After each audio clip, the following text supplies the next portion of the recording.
చేయబోతున్నాను. నేను భారత మాతను. భారత మాత అనగా భారతదేశ మాతృదేవత అని అర్థం. నేను మన జాతీయ జెండాను పట్టుకొని ఉంటాను. కొన్నిసార్లు నేను సింహంతో కూడా ఉంటాను.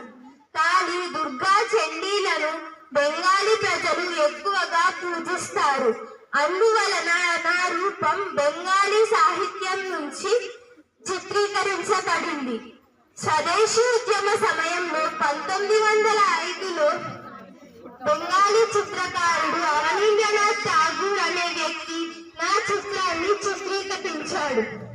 నేను సాంప్రదాయ దుస్తులు ధరిస్తాను.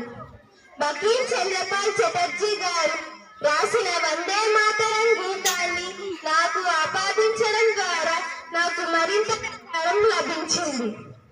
1936లో మొదటిసారి బెనారస్ అనే ప్రాంతంలో నా ఆలయాన్ని నిర్మించారు.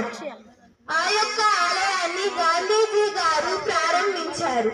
నాకు ఈ అవకాశం ఇచ్చిన ప్రతి ఒక్కరికి నా హృదయపూర్వక ధన్యవాదాలు. జై హింద్.